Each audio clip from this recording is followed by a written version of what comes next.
நேயர்களே வணக்கம். நான் உங்கள் மார்ச் என்ற சிறப்பு நேர்காணலுக்காக நம்முடன் மூத்த அரசியல் விமர்சகர் டாக்டர் பொன்ராஜ் இணைந்திருக்கிறார். வாருங்களோட பேசலாம்.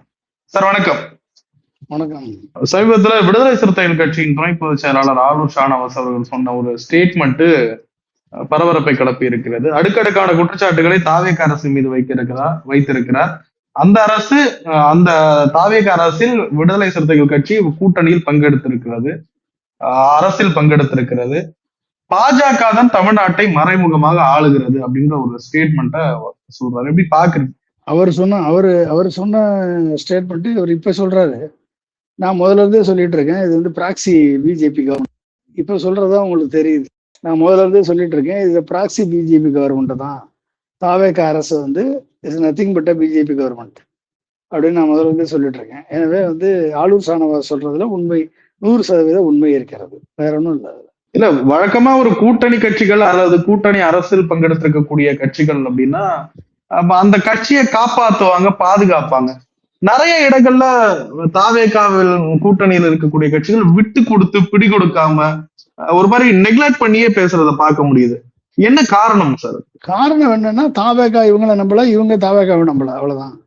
தாவேகா இவங்களை நம்பாம தான் வந்து அதிமுகவுடைய எம்எல்ஏக்களை வந்து குதிரை பேரத்தின் மூலமா பர்ச்சேஸ் பண்ணிட்டு இருக்காங்க. இது வரைக்கும் ஒரு 7 பேர் பர்ச்சேஸ் பண்ணியிருக்காங்க. இன்னொரு 7 பேரோ 5 பேர் 7 5 12 பேர் பர்ச்சேஸ் பண்ணிட்டா எலெக்ஷனை வச்சு இவிஎம் மூலமா இன்னொருக்க ஜெயிச்சிடலாம் என்ற ஒரு பகல் கனவை கண்டு கொண்டிருக்கிறார் திரு மிஸ்டர் ஜோசப். முதல்வர் மிஸ்டர் ஜோசப் வந்து பகல் கனவை கண்டு கொண்டிருக்கிறார். எனவே வந்து அவர்கள் வந்து இவர்களை நம்பவில்லை, எனவே இவர்களும் அவர்களை நம்பவில்லை. எப்பொழுது வேண்டுமானாலும் மறுதேர்தல் இடைத்தேர்தல் நடந்தால் அந்த இடைத்தேர்தலில் 12 தொகுதிகள் ஜெயித்து விட்டால் காங்கிரஸ் உட்பட விசிகா, கம்யூனிஸ்ட், ஐஎம்எல் போன்ற அனைத்து கட்சிகளும் தீய சக்திகள் என்று இதே மிஸ்டர் ஜோசப்பால் முதுகில் குத்தப்பட்டு வெளியே அனுப்பப்படுவார்கள். இதை வந்து ஆதவர்னா கச்சிதமாக செய்து முடிப்பார். அவர்கள் மேல குற்றச்சாட்டை வைத்து கச்சிதமாக செய்து முடிப்பார். எனவே அவர்கள் இவர்களை நம்பவில்லை, இவர்கள் அவர்களை நம்பவில்லை, அவ்வளவுதான் சார். ஒரு பக்கம் இந்த மாதிரி விமர்சிக்கவும் செய்யறாங்க, இன்னொரு பக்கம் தாவேக அரசுக்கு 5 ஆண்டு காலமும் அந்த ஆட்சியை நிறைவு செய்வா ஆதரவு அளிப்போம்னு சொல்றாங்க. அதை எப்படி புரிஞ்சுக்கிறது? அவர்களுக்கு காண கிடைக்காத ஒரு வாய்ப்பு கிடைச்சிருக்கு. எனவே அந்த வாய்ப்பை அவர்கள் மிஸ் பண்ண விரும்பவில்லை. எனவே அந்த வாய்ப்பு வந்து ஒரு 5 ஆண்டு காலத்துக்கு தொடர வேண்டும் என்று அவர்கள் விரும்புகிறார்கள். ஆனால் அதை தாவேக அரசு விரும்பவில்லை. எனவே தாவேகா வந்து குதிரை பேரத்தின் மூலமாக பேக்கப்பை ரெடி பண்ணிட்டு இருக்காங்க. அந்த பேக்கப்பை ரெடி பண்ணிட்டு ஒன்ஸ் அந்த பேக்கப் ரெடியான உடனே இவர்கள் மீது முதுகில் குத்தப்பட்டு இவர்கள் தீய சக்தி என்று அடையாளம் காட்டப்பட்டு வெளியே விரட்டப்படுவார்கள்.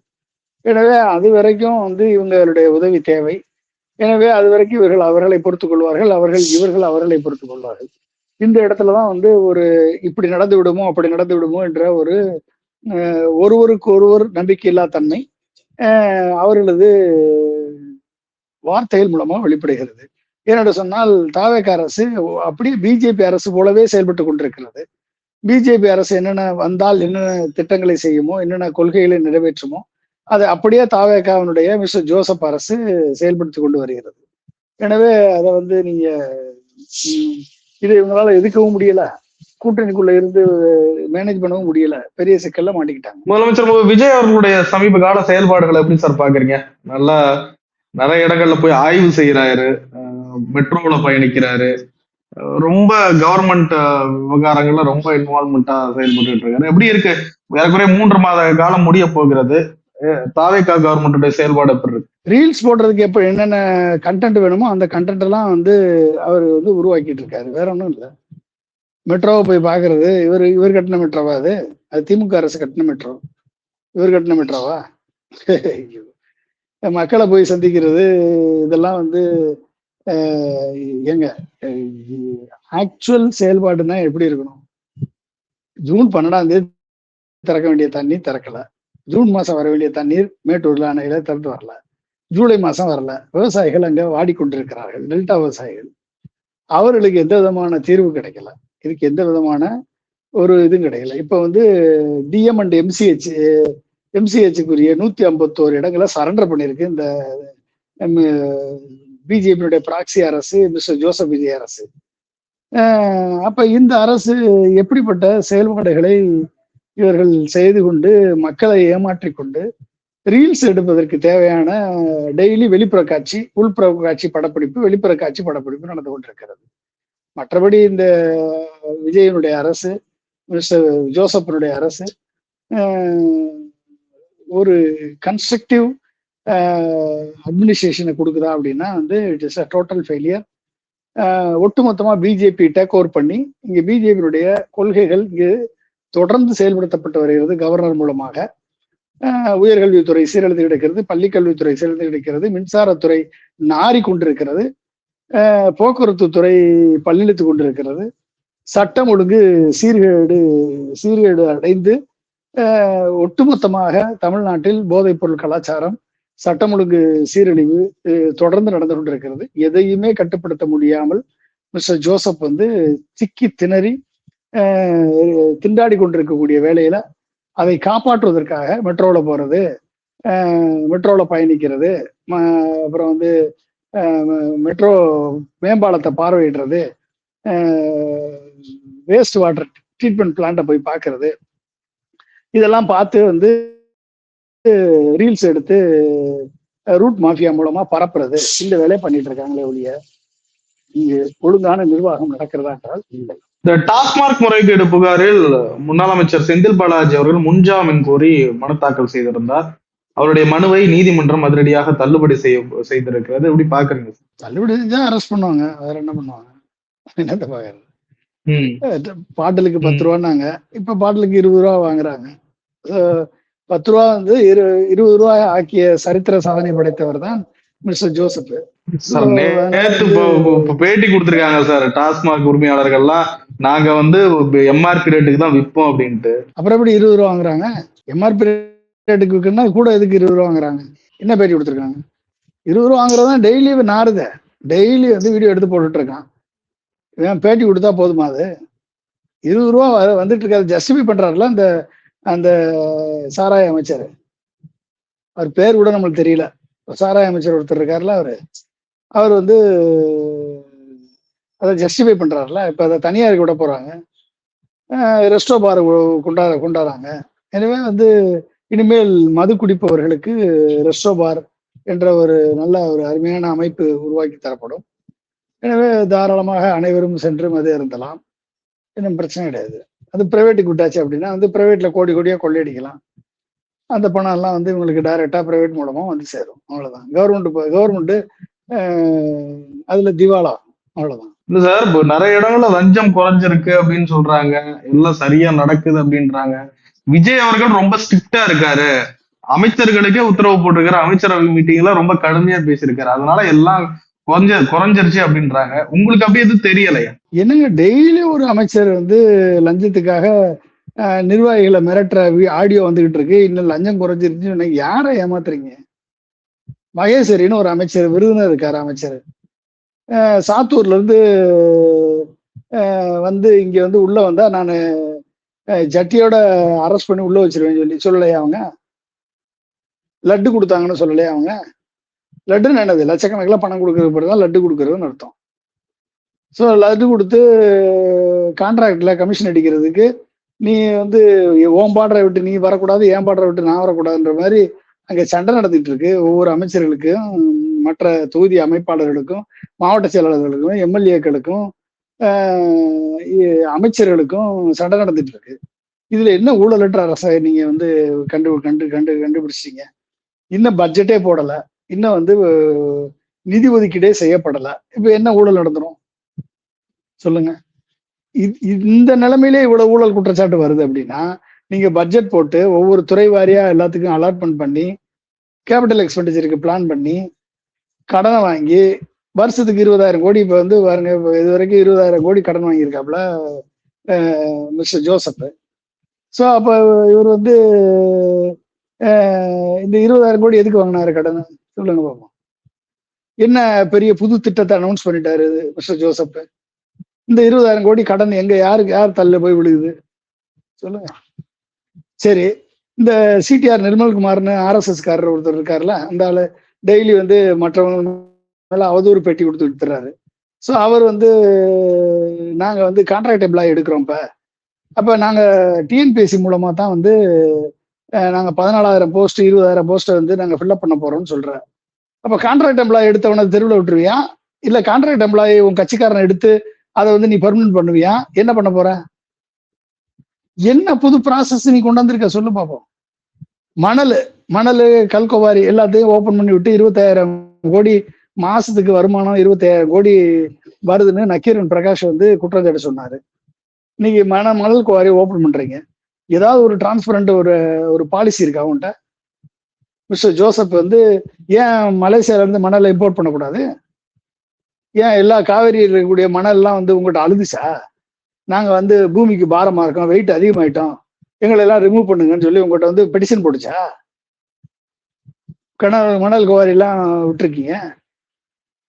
நீ சீடுத்தூர் ராஜபாளையத்து பகுதியில செங்கல் தொழிலாளர்கள் மணல் அள்ளுறதுக்கு இப்பயே லஞ்சம் வாங்க ஆரம்பிச்சிட்டீங்க அப்படின்னு சொல்லி ஒரு ஆடியோ வந்து ரிலீஸ் ஆச்சு. அதெல்லாம் என்னாச்சு சொல்லுங்க.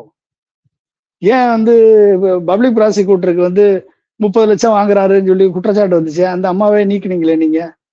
இப்ப இதெல்லாம் ஊழல்ல வராதா? ஊழல் டெய்லி தினமும் ஊழல் நடந்துட்டு இருக்கு. என்னமோ நீதியான நேர்மையான தூய சக்தி ஆட்சி கொடுக்குறாருன்னு மிஸ்டர் ஜோசப் சொன்னாருன்னா அதை நம்புறதுக்கு மக்களை நான் முட்டாளா? மனோன்மணியம் சுந்தரனார் பல்கலைக்கழகத்தில் அந்த மனோன்மணியம் சுந்தரனார் அவர்கள் எழுதிய தமிழ்த்தாய் வாழ்த்து பாடல் 3ஆவதாக பட்டமளிப்பு விழாவில் இசைக்கப்பட்டிருக்கிறது. வந்தே மாதரம் முதலிடத்தை பிடித்திருக்கிறது. தமிழ்நாட்டில் இதுவே முதல் முறை இப்படி நடப்பது ஒரு பல்கலைக்கழக நிகழ்ச்சியில். எப்படி பாக்குறீங்க?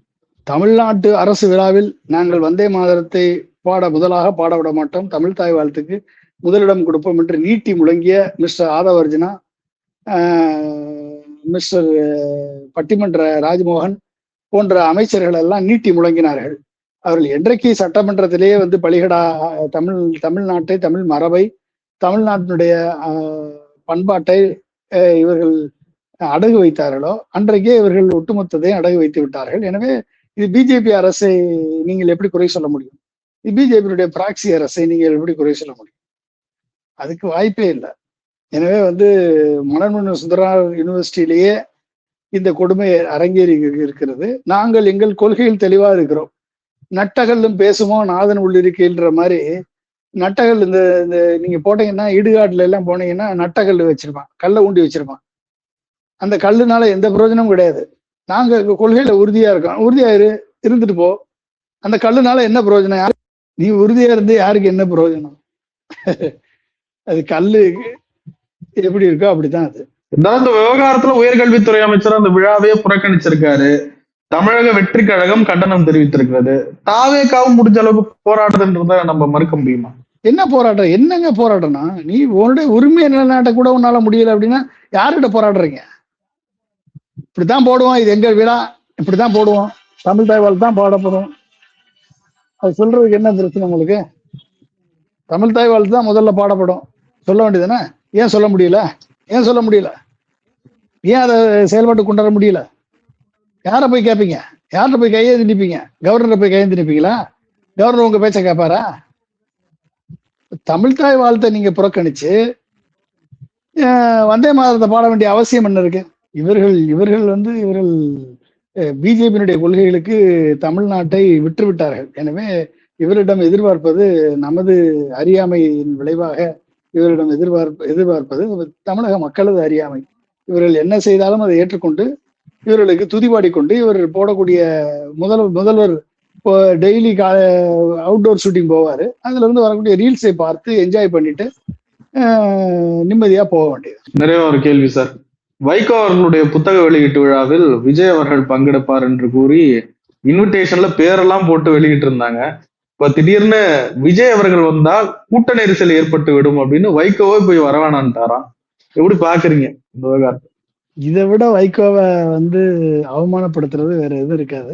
வைகோ மாதிரியான ஒரு ஆளுகள்லாம் எந்த அளவுக்கு தரம் தாழ்ந்து சென்று விட்டார்கள் என்பதற்கு இதை விட வேற எந்த விதமான சான்றும் இருக்காது. இதுல இருந்து என்ன தெரியுது அப்படின்னா முதல்வர் ஜோசப் வைகோ ஒரு டேஸ்க் கூட மதிக்கலைன்னு அர்த்தம். அவ்வளவுதான். முதல்வர் ஜோசப் வைகோவை ஒரு டேஸ்க்கு கூட மதிக்கல அப்படின்னு அர்த்தம். அவ்வளவுதான். வைகோ தன் நிலை பிறந்து கேவலப்பட்டு சின்னாபின்னமாகி தன் புத்தக வெளியீட்டு விழாவில் எக்ஸ்போஸ் ஆகி இன்றைக்கு வந்து